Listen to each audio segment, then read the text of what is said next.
Thank you so much for being here. If I may get your attention, I hope you managed to refresh yourself during the coffee break and you're ready for the next panel.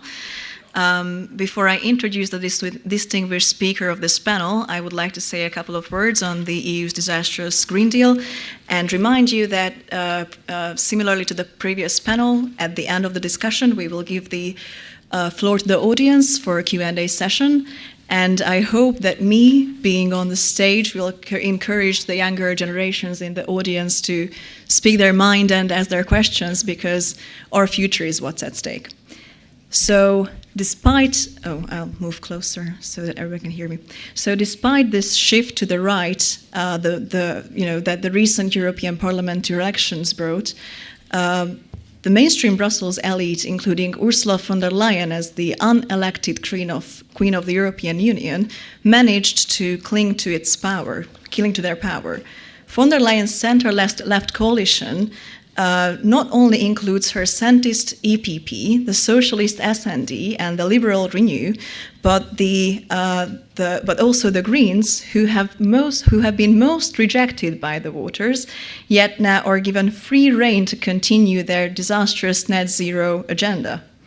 Despite the cries of millions of Europeans for change, including the farmers, who not so long ago took their demands directly to the EU institutions to defend their industry and their way of life, Europe is still spending billions to reduce mere fractions of its already low carbon emissions, only to put enormous strains on both the industry and the consumers. Von der Leyen introduced a new clean industrial deal intended to channel investments into infrastructure and industry while enabling industry to take a leading role in markets in everything from clean steel to clean tech. Same climate targets, different strategy.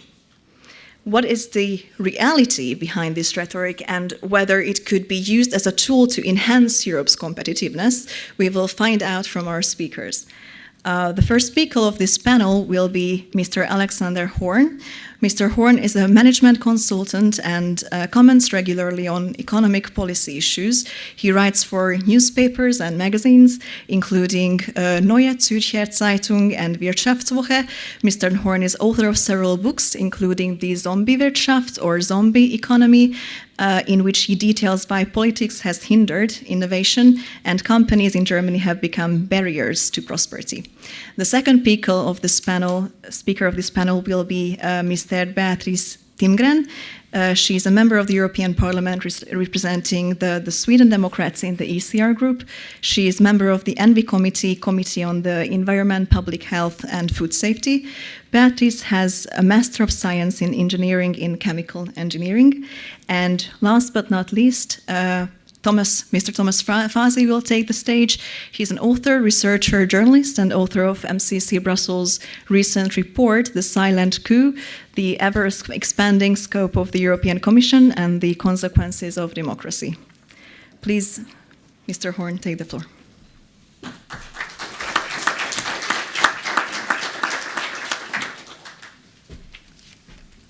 Thank you, Sophia, for your introduction, and thank you for having me here.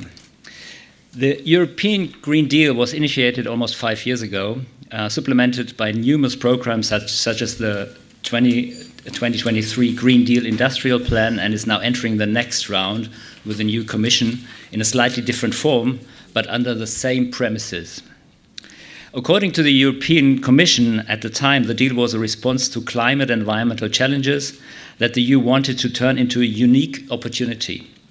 The Green Deal, according to the Commission, is a growth strategy to transform the EU into a fair and prosperous society with a modern, resource-efficient and competitive economy in which net greenhouse gas emissions are zero by 2050 and economic growth is decoupled from resource use. The Green Deal, like the EU's climate policy before 2019, is based on two fundamental premises. In an effort to reconcile growth, prosperity, competitiveness, and climate neutrality. First, that it's The first premise is that it's possible to drastically reduce energy consumption in the EU despite the desired economic growth. And secondly, to cover the remaining energy consumption with the help of the limited available renewable energies, especially hydro, wind and solar energy, and nuclear energy.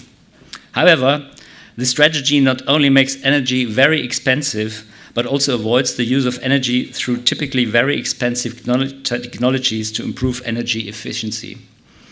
Ultimately, this strategy leads to energy poverty by calling into question the history of human development, because the productivity of human labor is based on an ever more intensive use of natural forces, and this includes energy in particular. It is therefore no coincidence that per capita energy consumption has constantly increased in the course of social development, especially in times of noticeably increasing prosperity, especially since industrialization. However, the EU is now focusing on drastically reducing energy consumption in order to achieve its climate targets. However, in order to achieve the first premise of its climate targets, the EU has stipulated that primary energy consumption, which is the total amount of energy taken from nature by energy supply and as a raw material, should fall by 39% between 2008 and 2030 due to efficiency improvements. The target for final energy consumption is even stricter. Member states are obliged to reduce this final energy consumption, i.e. the amount of energy taken from the energy system by consumers, by a total of 13.7% between 2021 and 2030, and to achieve annual energy growth savings of 1.9% from 2031 onwards, irrespective of economic growth. Of course, these targets are based on the idea that massive investment in green energy efficiency technologies will make such massive energy savings possible that these targets would be achieved even without economic growth. So far, the EU and member states have mainly relied on regulatory requirements to force efficiency improvements. Typical examples of this are the CO2 reduction targets for the automotive industry, which are now forcing many companies into a struggle for survival, or the targets of improving the energy efficiency of buildings, the partial anticipation of which in Germany has increased the pure construction cost of flats within 3 years by 42%. The fact that the EU generally resorts to regulatory coercion to reduce energy consumption is due to the fact that efficiency improvements are typically so costly that they do not pay off for companies and consumers. However, if energy becomes more expensive, for example due to rising CO2 taxes and an increasing share of renewables in energy consumption, the willingness to invest in more efficient energy uses increases. Otherwise, however, rising energy prices can also mean that goods and services can no longer be produced competitively in the EU. The resulting relocation of value creation outside the EU is undoubtedly the simplest and most efficient way to achieve the intended reduction in energy consumption. The EU wants to achieve the second premise of the climate targets by increasing the share of renewable energy in energy consumption to 45% by 2030. However, this will lead to a switch to an extremely expensive energy supply. This is because the production costs for offshore and wind power at favorable locations, which is probably the cheapest renewable energy besides hydropower, are now roughly on a par with coal-fired power.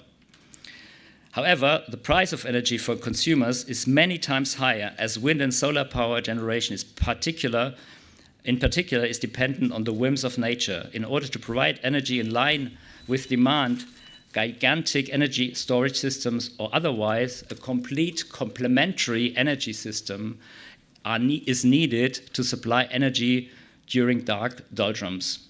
The higher the share of renewables in electricity consumption, the more expensive energy becomes.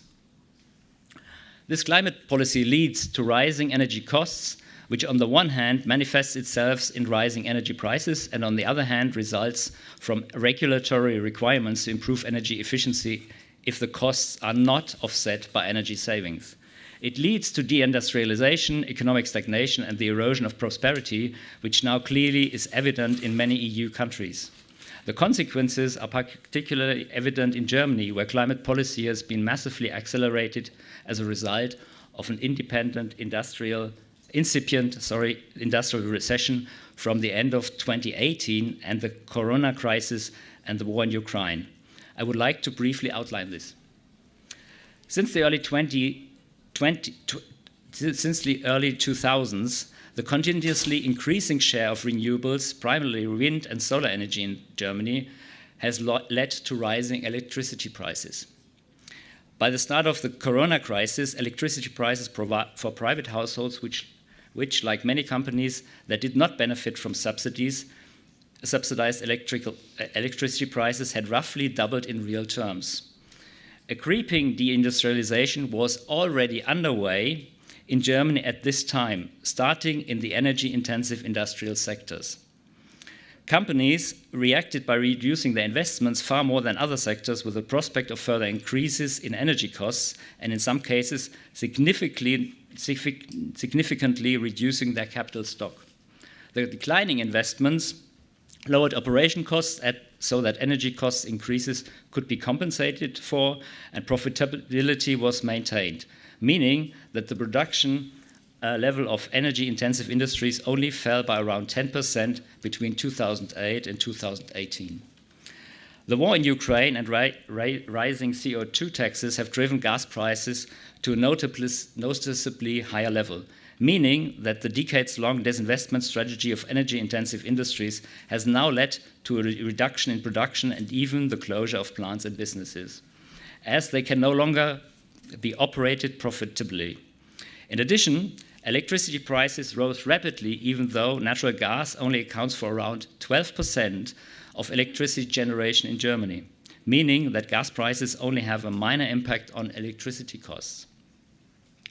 Electricity prices not only rose, but even after the economic burdens caused by the corona crisis and Ukraine crisis have largely been overcome, they remain on a much higher level than before the crisis.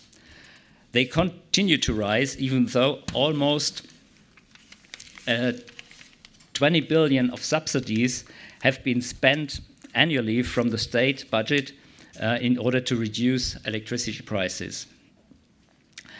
The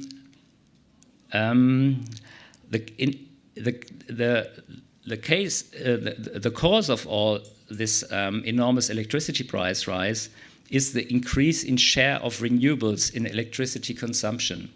Their share has risen from 37.9% in 2018 to 57% in the first half of 2024.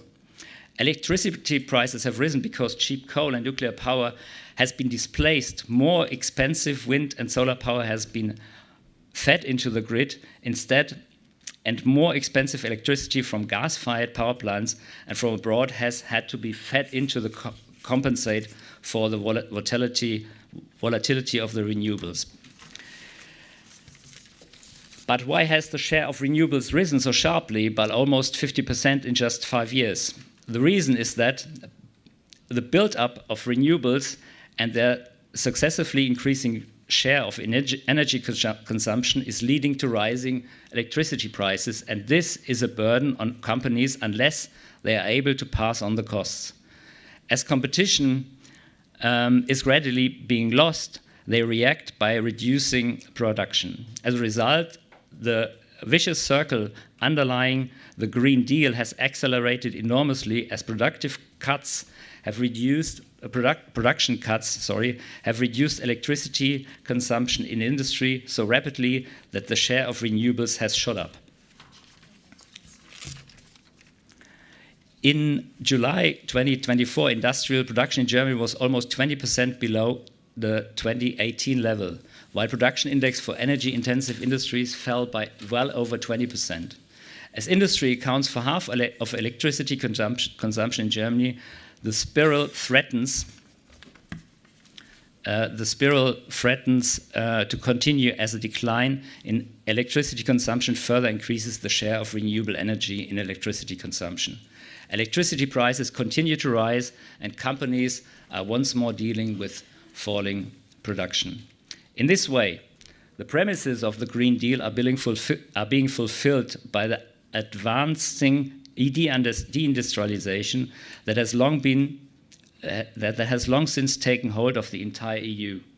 After all, it is not technology-driven improvements in energy efficiency that are driving the decline in resources and energy consumption, but deindustrialization. In addition, the premises of the Green Deal not only mean that existing adding value is lost in Europe, but also that new technologies, which are typically even more energy intensive than today's technologies, have little chance of developing in Europe. Thank you very much.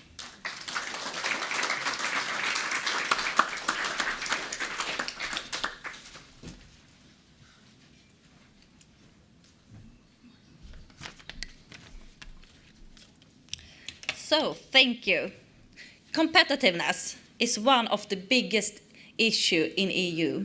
I know because I'm a chemical engineer and have been worked as a project manager in pharmaceutical and even automotive industries, focus on production.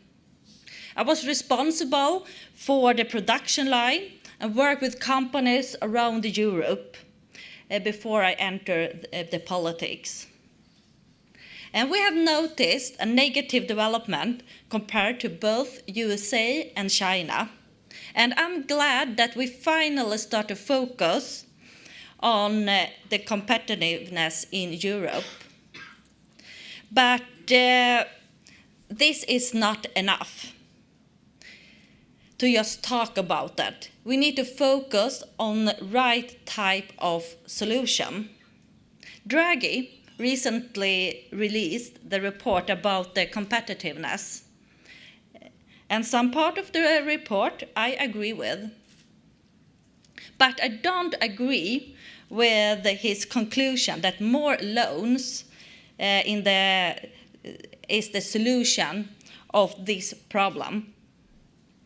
This is a general problem that we have a solution that we handle all problems by throwing away money at it. We need to investigate how we end up in this situation from the beginning. And this is clearly that we are falling behind because of the regulation and also bureaucracy in Europe. Companies need to spend a lot of time and money on all the regulation instead of innovation. And this affects our competitiveness.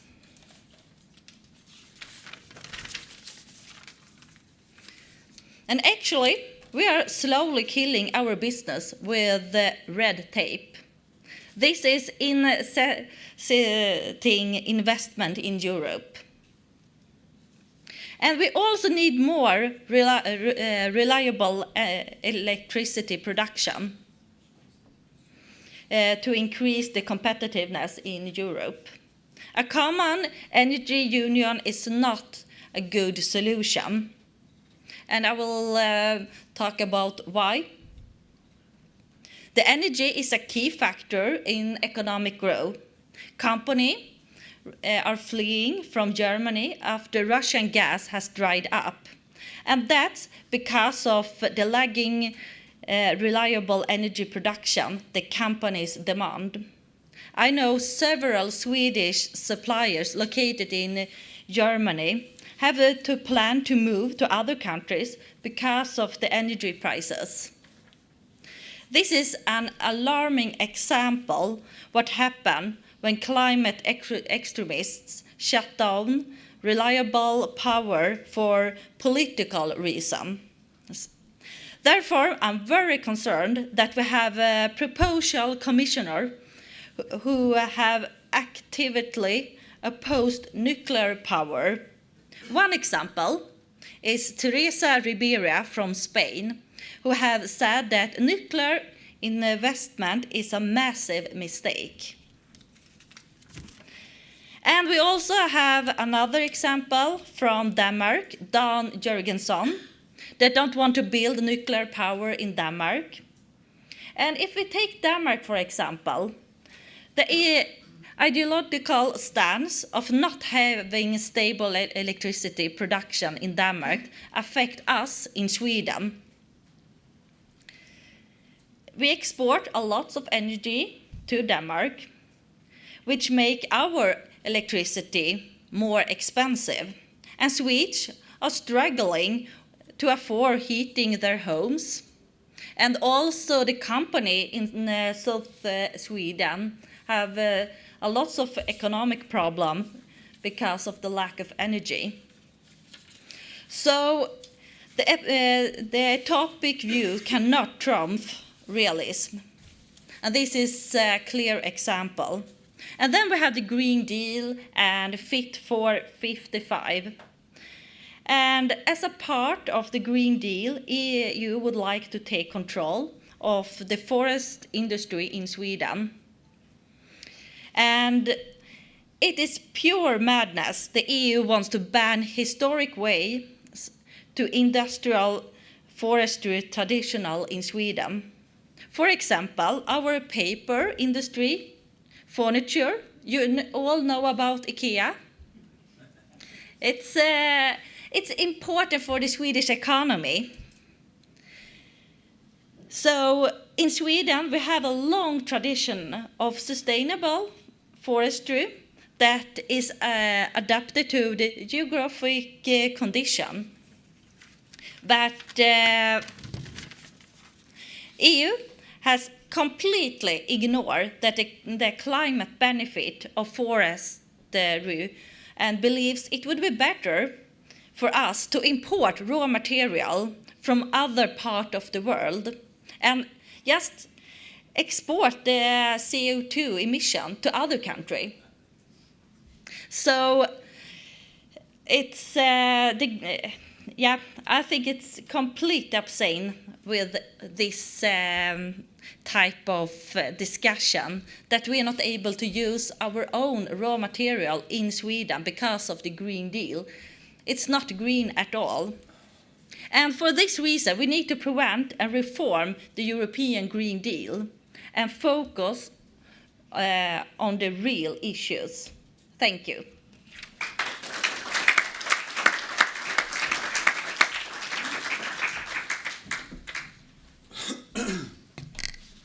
Hello, everyone.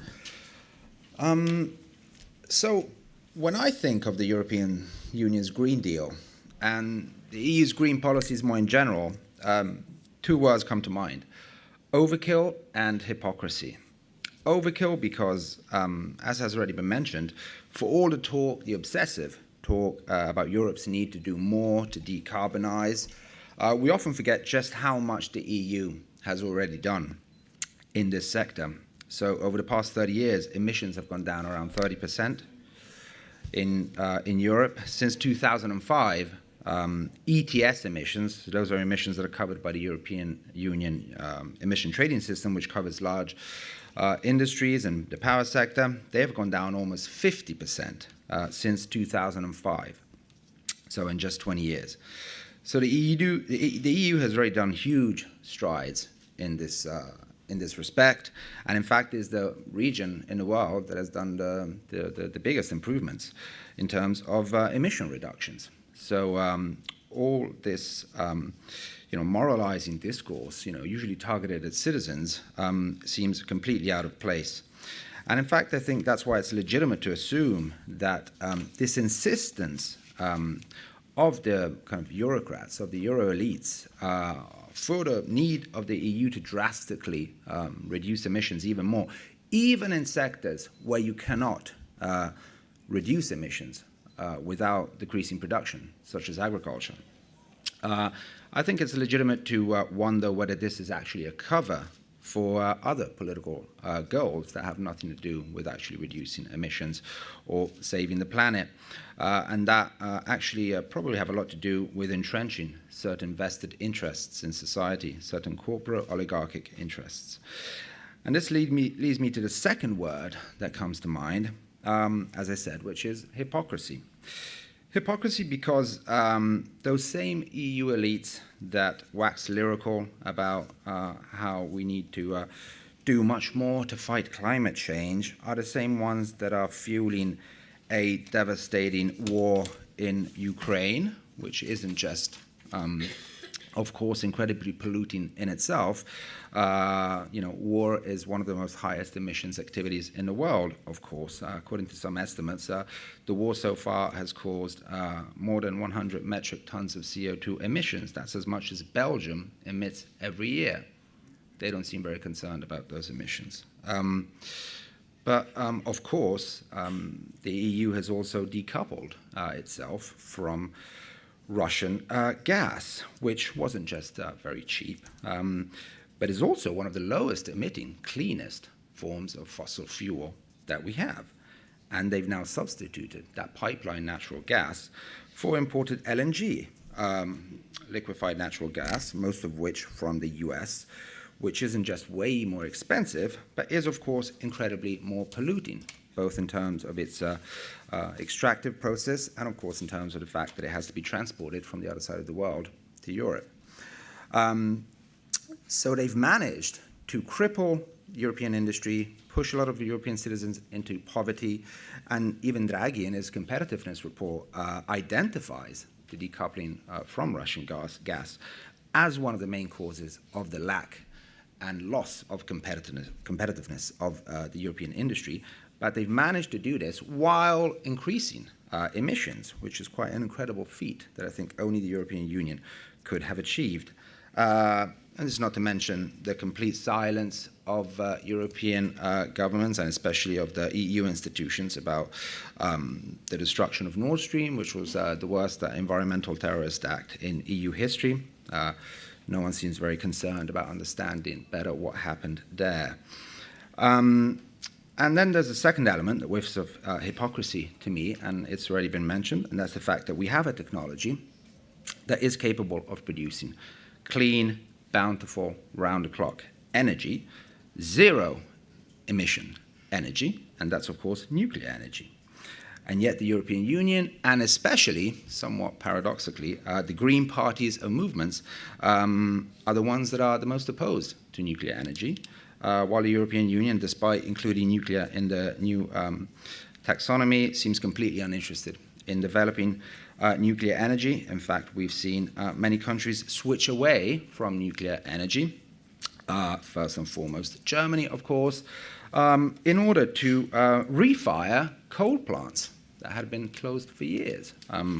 Strange, green policy, which has in fact caused a rather massive increase in emissions in Germany, while of course also leading to rising costs. So we see a pattern here where all of the EU's policies seem to lead to rising costs, a rising burden for industry and for citizens, while at the same time also leading to increased emissions.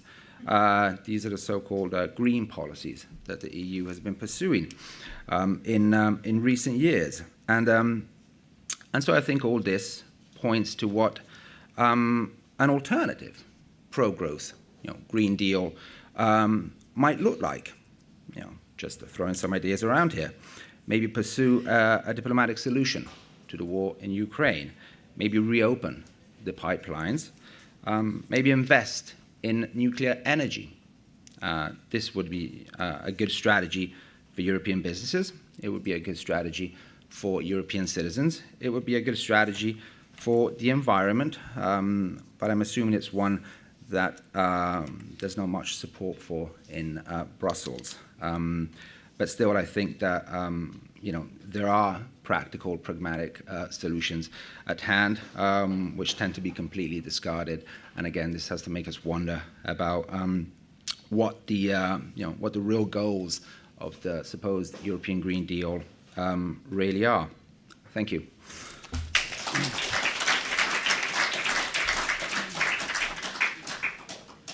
Thank you so much. Sorry. Can you? Yeah, now you can hear me. Thank you so much for the panelists for sharing their thoughts. I don't think that there's going to be much disagreement between the panelists on that fact that the Green Deal is just as disastrous as they portrayed.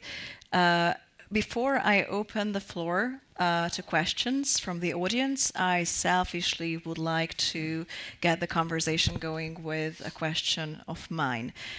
You mentioned the name Teresa Ribera, who's a radically green socialist and now got the portfolio of competitiveness and green transformation. Having such a person in von der Leyen's new portfolio distribution, doesn't her presence jeopardize any approach to a saner green transition, if such a thing even exists? But with her being I cannot speak, a commissioner being in charge of this, it seems that there would not be even room for conversation. What do you think on that? Yeah, I think that can be a big problem, and I think it's really, really important for the rest of the European Parliament to ask this question and actually see that energy production is so important for competitiveness, and we have not afford to let all the utopia, green utopia,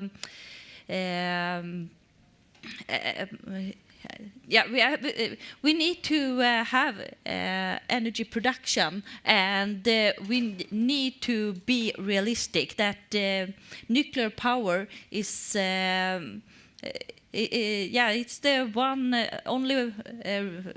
It's important if we don't want to have fossil energy made by fossil, and if it need to be reliable. And then we have the Green Party that like to talk about the green utopia, and we need to ask right type of question in the European Parliament. I think that's the most important, and I think we should find another commissioner, actually. That's my opinion. Gentlemen, do you have any thoughts, or should we move on to... I can only just add a comment on the question of nuclear. I mean, the opposition of green ideologues to nuclear is really something that can only baffle a rational, sane-minded person. I mean, it literally makes no sense whatsoever to oppose nuclear from a green perspective. Now, you can oppose nuclear from, maybe other security perspective or other perspectives, but to oppose nuclear from an emission-reducing green perspective makes no sense whatsoever. As I said, it's a bountiful, perfectly clean, zero-emission form of energy. Plus, we have incredibly safe technologies today. So, it's absolutely baffling, and you do wonder if it's just ideology, or again, if they're acting in the name of vested interests in opposing this technology. It really is quite shocking. And yes, I don't expect this commission to move forward in any way on nuclear, despite previous openings to the technology, which provided for some optimism, but I don't expect any progress on that front, unfortunately. I mean, I would want to be more optimistic, because nuclear has been proven to be the safest, the cleanest, and most affordable energy source.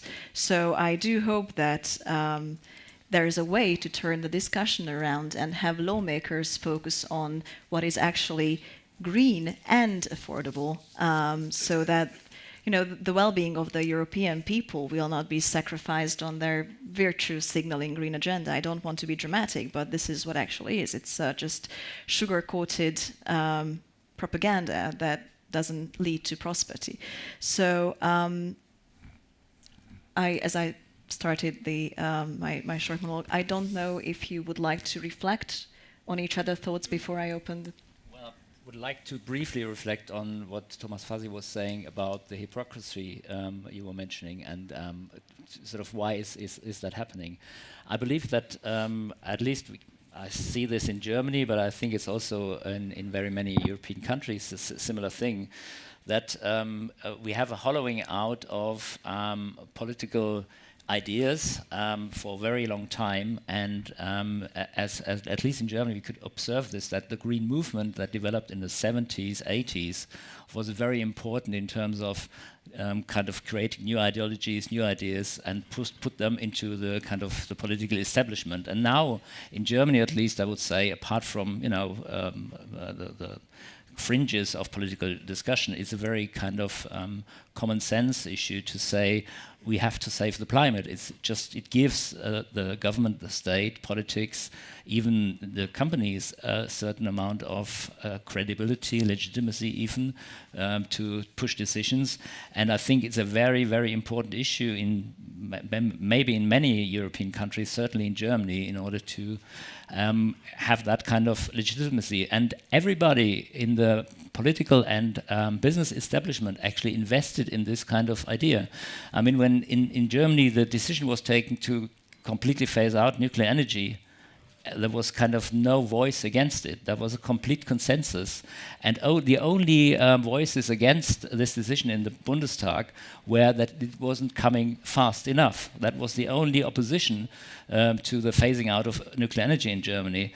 And also, if you look at the kind of all the ideas about climate neutrality, this was all supported by the business unions and is now still supported by the business unions. So there's a very a big kind of say, let's consensus in terms of really pushing this through. And maybe to some extent they kind of underestimated the consequences, and they're now seeing with the kind of, as I try to explain, with the kind of enormous dynamic with the kind of the renewables, the industrialization, they kind of underestimated what really happens. Yeah, no, I mean, I think that's definitely one of the factors at play, I think, and also short-termism. So there was a while where it was all about reducing emissions. That was all we heard about in the media, constant narrative about climate. And then, suddenly this gets overtaken by, a new short-term emergency, which completely trumps the previous emergency. So suddenly it's all about, of course, supporting Ukraine, regardless of the consequences that may have for European industry. And all the previous goals just end up, out of the window. So complete lack of strategic long-term views about really anything, and just pure short-termism, where one emergency just takes over the other to the expense of what were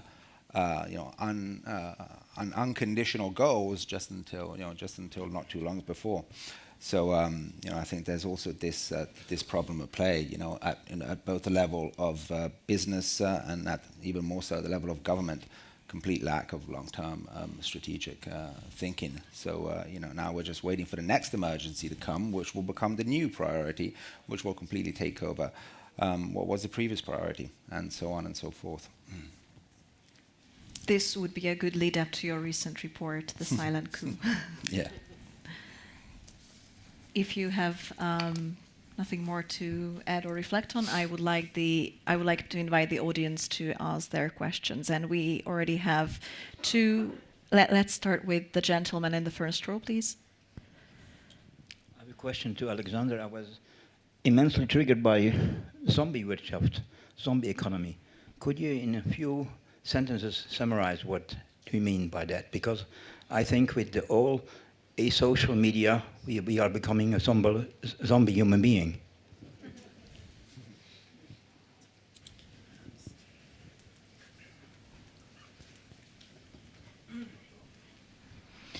Yes, let's take some questions and then have the... Thank you. Yeah, I'm Richard Schenk, MCC Brussels, and bitte line with several arguments from the previous panel and now the discussion here. I really question the idea that the European Union is the right political governance structure to tackle a lot of current problems, not only the competitiveness issue, but also the how we can guarantee good nature, how to save the climate, or how to deal with nature conservation issues.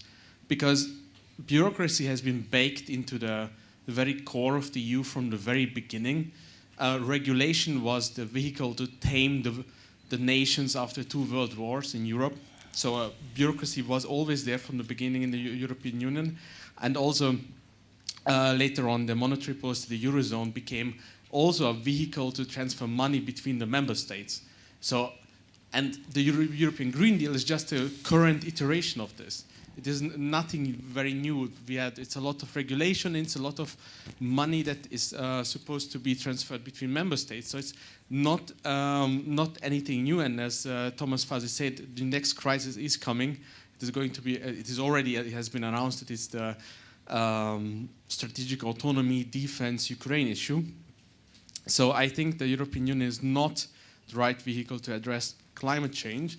We need a lot of local initiatives at national, even subnational levels, where we, for example, the Swedish people know how to deal with their forests. We don't have to tell them from Brussels how to manage their forests, but we need in global initiatives to cut back emissions. There is no, if Europe stops any emissions tomorrow, still Asia, Northern America will still burn all the fossil fuels out there, and we are as nothing is achieved in the long goal.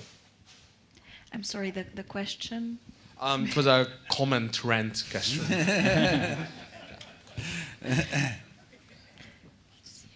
Mr. Furfari, please. Thank you for taking my question. I have a question for Mrs. Timgren. It's a pleasure to hear your determination to do something. It's very nice to have people like you in the Parliament. You're probably right when you say that it will be difficult to avoid that Mrs. Teresa Ribera will not be the Vice President in charge of everything which is clean. She has been pushed so much by the socialists and by Mr. Sanchez that probably is too late. But with Mr. Dan Jorgensen, maybe it's not too late. Maybe it's not too late.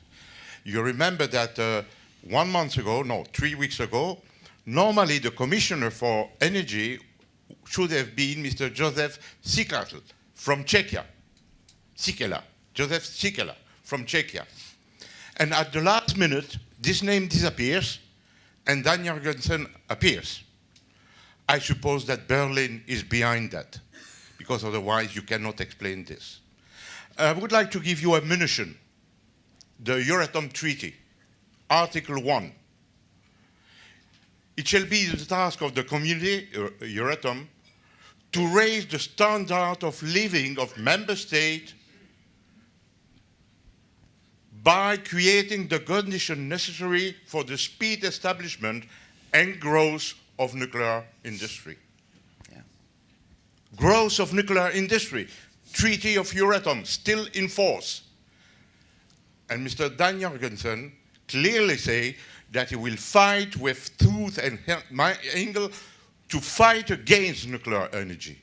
How is it possible to have such a man against nuclear energy which will not respect the Euratom Treaty?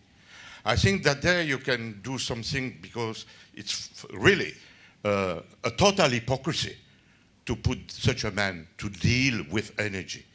When we know that we have a problem of electricity in Europe, we know that we have so much suffering for people, and he wants to continue to destroy the industry in Europe. And Koreans are coming in Europe to sell nuclear power plant in Czechia, and we destroy our own industry. I think it's far too much. I hope that you will fight for that, Mr. Timgren. Thank you. Would you like How many more questions do we have? 1, 2, 3. Let's have 3 more. And James with the orange tie.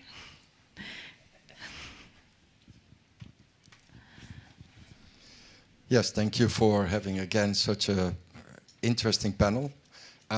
What I understood from the information I have is that Timmermans was kicked out because it was such a bad deal.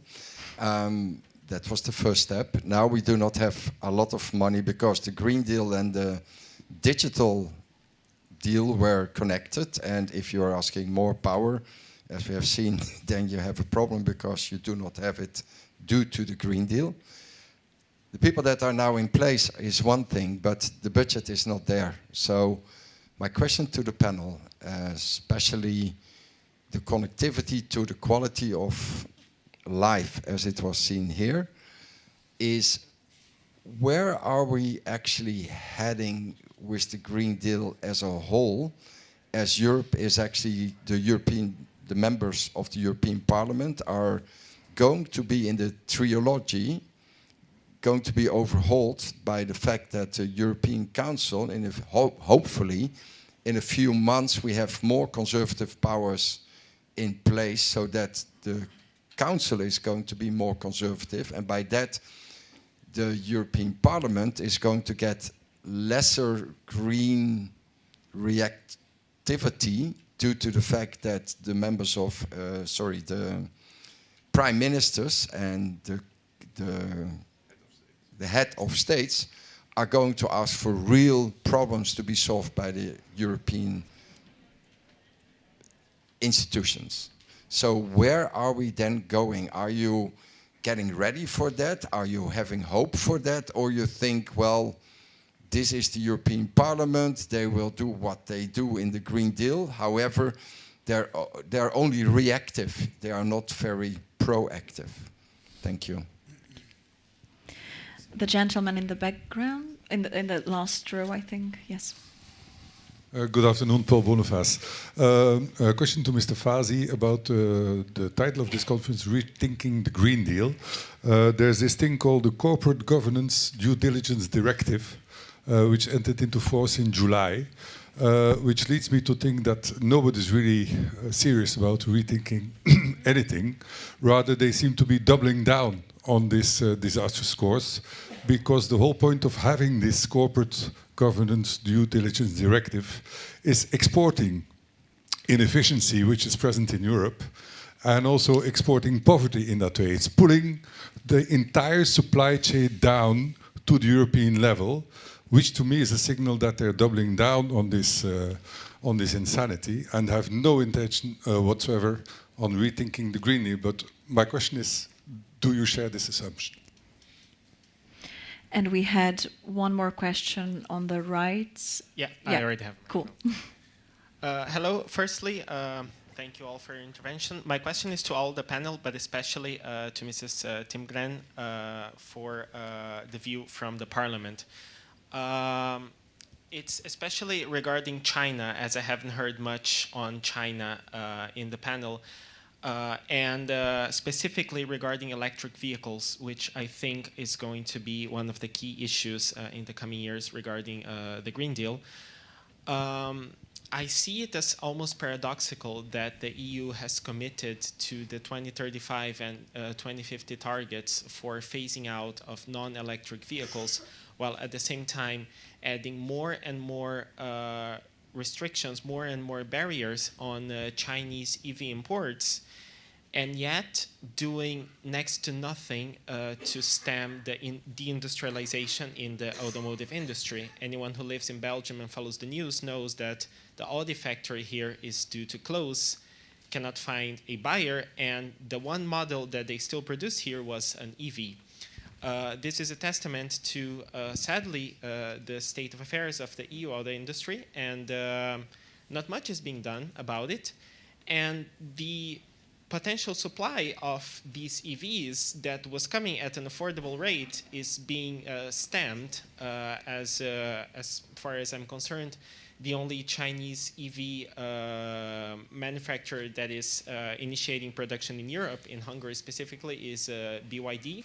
All the others are being essentially priced out of the European market due to the EU's very ideological de-risking platform. So my question is, where do you see this going? Will the EU rethink de-risking? Will the EU rethink the phasing out strategy, or will the EU finally wake up to the idea of reindustrialization? Thank you.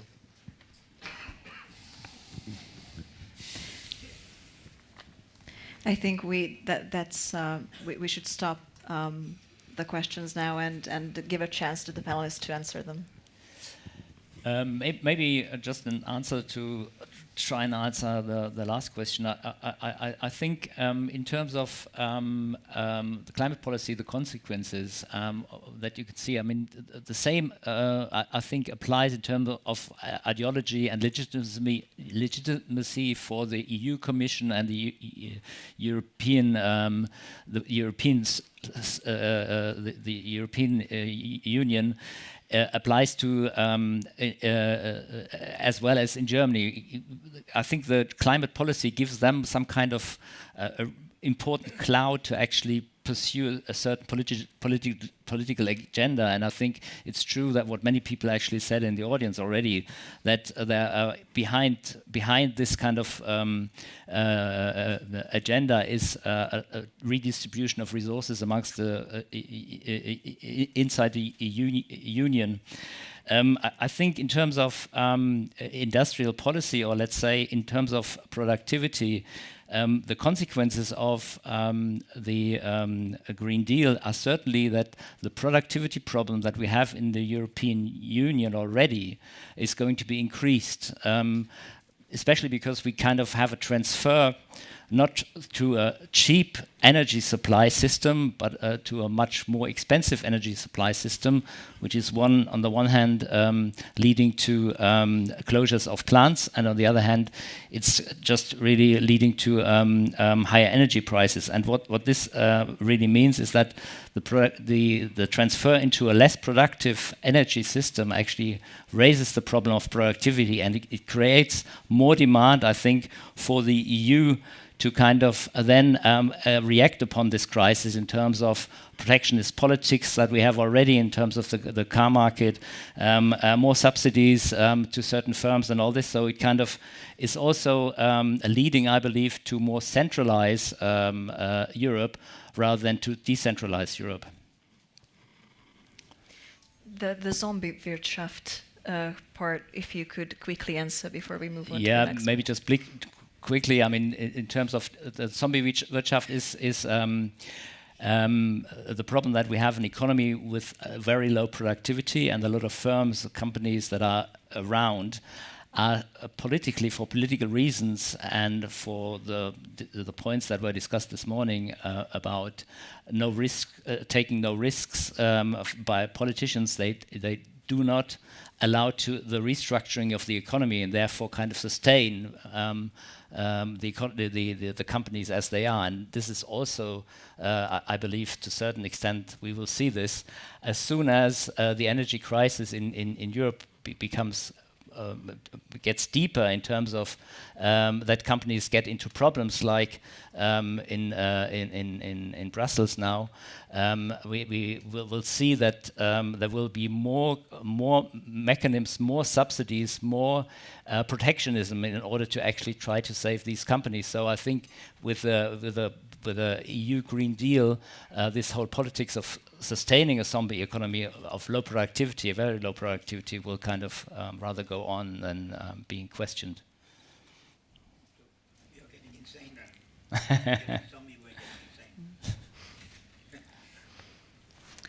Yeah, see if I remember all the questions, but I can start with the nuclear power, because I think it's really important that we fight for the nuclear power, and we have a new majority in the European Parliament, and I think that's good, but that's not enough. We need to talk more about the benefit with the nuclear power and why it's not realistic to remove them and just have wind power.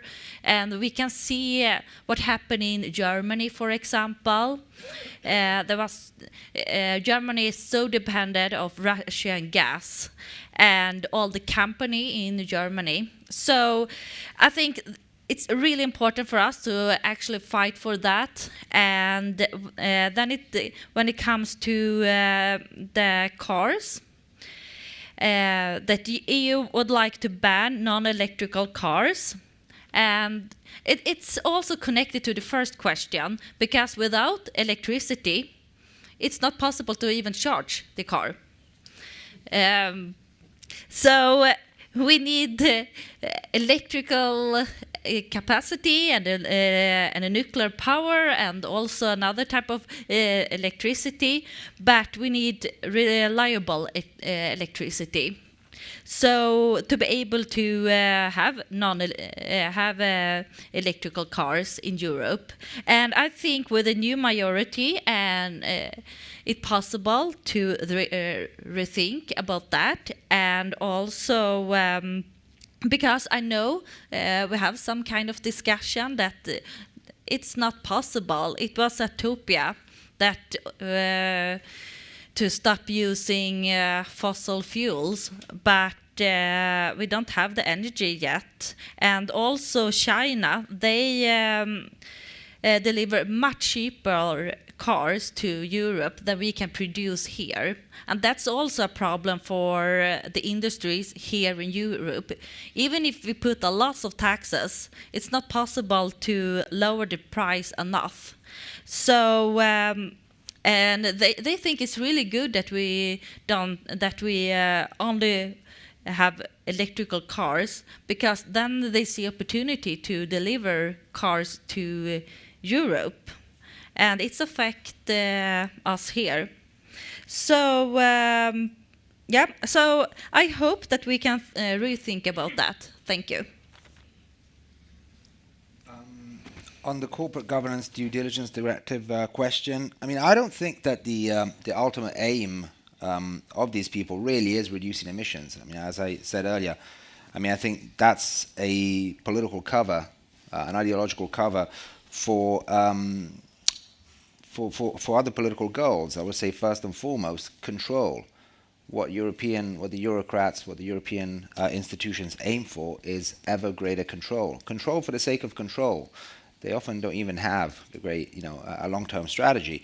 They need control to justify their existence, and have a natural tendency to expand their powers. And so when you look at a lot of these policies, for example, agriculture, the agricultural Green Deal, I think the aim is ultimately to push small farmers out of the market and increase the concentration of production, of agricultural production in fewer and fewer hands. So, ensure greater centralized control of agricultural production. The same when it comes to the corporate governance due diligence directive. I think it's about extending the EU's control over how businesses operate, what they do, what they can't do. It's about extending control for the sake of control. That is why we can expect this tendency to continue, because ultimately it's all about control, I think, more than actually reducing emissions per se. More in general, I mean, I think various people have raised the question of what should we expect, how much can we expect the European Union to do, as Richard said.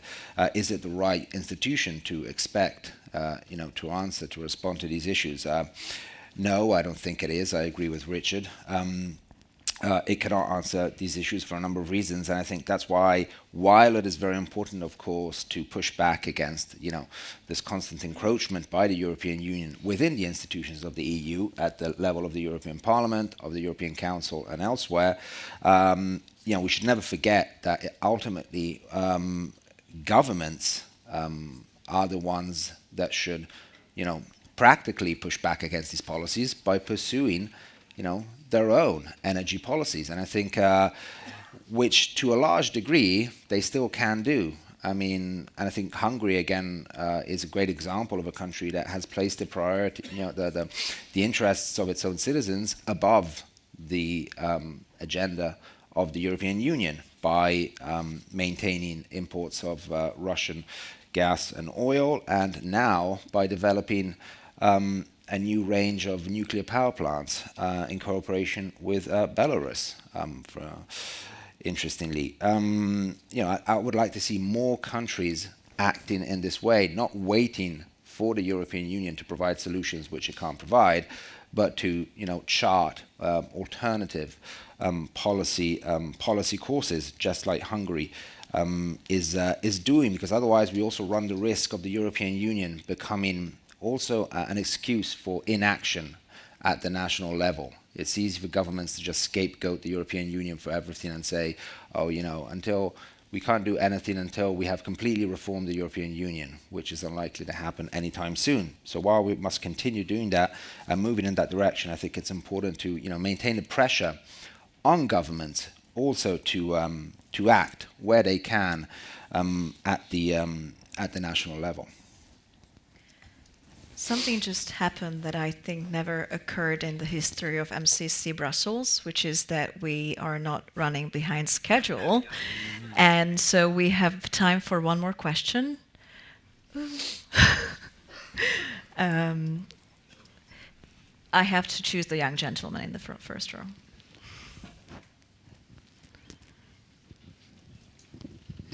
So the mic is working, that's good news. My question would be rather short.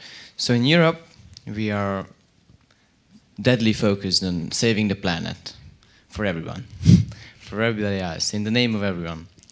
And we're reducing emissions, focusing on green energies, but at the same time, the US and China don't seem to be really concerned about the green energy and their CO2 emissions.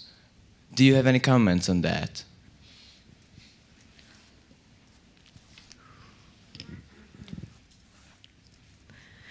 Okay, we haven't heard a lady before, so please give microphone to the lady in the last row.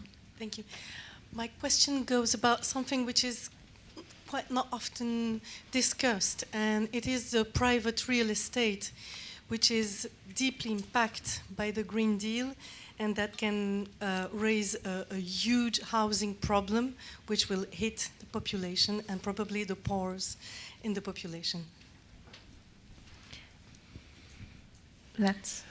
Yeah, the point you were making about private real estate, I think it's about housing prices. Energy saving, all the norms, housing, it goes about all the norms that are imposed to the real estate to be conformed to the Green Deal and let's say passive houses. I think in the history of the humanity, there has never been any passive habitat. It doesn't exist. So once we don't have electricity here, we just we just get ill. Yeah. I mean, I think that what you're mentioning is just a good example about that regulation that is very much pushed through the Green Deal, which is trying to reduce CO2 emissions in that case, is very much increasing costs.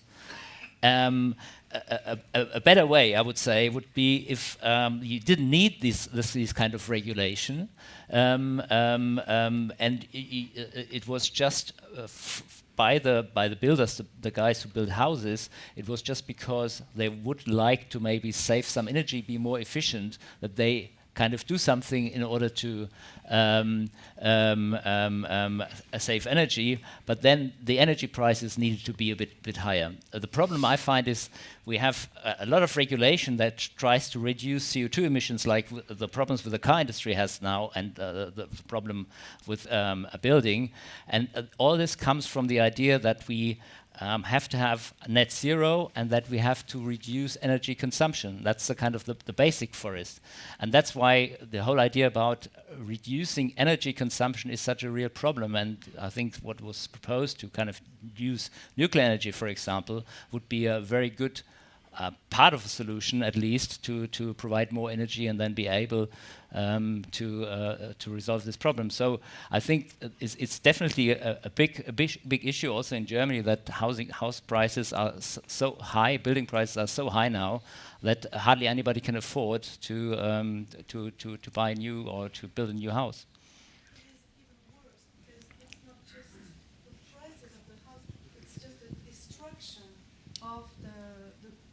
Heritage we have. If you go in the cities, it's just not possible to isolate them as they want, you will destroy the whole heritage of the cities. Could we please jump to the China question that the gentleman in the first row had? Yep, I can take it. Yeah, I think it was a good question, and of course, Europe can't alone save the world. Europe have approximately 6% of the worldwide emission, and some say, okay, it's not possible to save the world, but let's be the leader for the rest of the world. We can have that, normally we hear that in the debate at home in Sweden, that we need to go first, we need to be the leader, and I don't think that's even possible either, especially when all other countries and the rest of the world, China for example, you see that Europe falling behind. We don't have the economic growth, so we need to start to think about what we need for the industrial growth and also competitiveness, and not just think about the Green Deal and the goal that we put in the Green Deal. So that's a really common question, that Europe can save the world, but that's not true. So we need to be more realistic. Yeah. Yeah, no, I mean, just to complement what the lady was referring to, this greenhouses directive, which was recently approved by the European Parliament, which states that all new residential buildings must be built to be zero emission from 2030, with the entire building stock in the EU has to become climate neutral by 2050. So every existing building should become. So again, this is a classic example of a policy that is not only insanely expensive, but will also be impossible to implement, as you were saying, which sums up a lot of the European Union's policies. In terms of the US and China, yes, I mean, you're perfectly right. Despite all the rhetoric, I mean, the US, I think, is now. I think US oil and gas production is now at an all-time historical high. The US is producing more oil than ever before. It's basically reached energy independence, so it doesn't rely on imports anymore. Essentially the opposite strategy of what we're doing. While we are increasing our dependence on foreign energy imports, the US is focusing on energy independence, which is what is the right thing to do, of course. And in some way, and I would say in some ways, China is also doing the same. China is, of course, still incredibly reliant on the imports of fossil fuels, but it is also investing massively in nuclear energy. So I think we can expect the sort of medium-term trajectory of Chinese emissions to actually be, better than Europe's ones. I think we can expect emissions in China at some point to start plateauing. And again, but it's interesting that China, though, is adopting the same approach as the US. They're not investing in nuclear because they want to reduce emissions or save the planet. They're mainly doing it for reasons of energy security, because that's a way of becoming more energy self-sufficient and more energy independent and less reliant on fossil fuel imports. So again, we see how the other powers are behaving. They're putting their strategic interests and their self-sufficiency, even in terms of energy, at the forefront, which is the exact opposite of what the European Union is doing, which is increasing its strategic dependency. Every month that goes by, I would say. So, yeah, you're right to highlight, just how the EU's approach, is completely divergent from that of other major powers. Yeah. Thank you so much for sharing your thoughts on the Green Deal and on the related issues, and thank you for the audience for being so active. And unfortunately, I have to close the panel, but we're going to have a 10-minute break during which you can continue the fruitful discussion. Thank you. Thank you.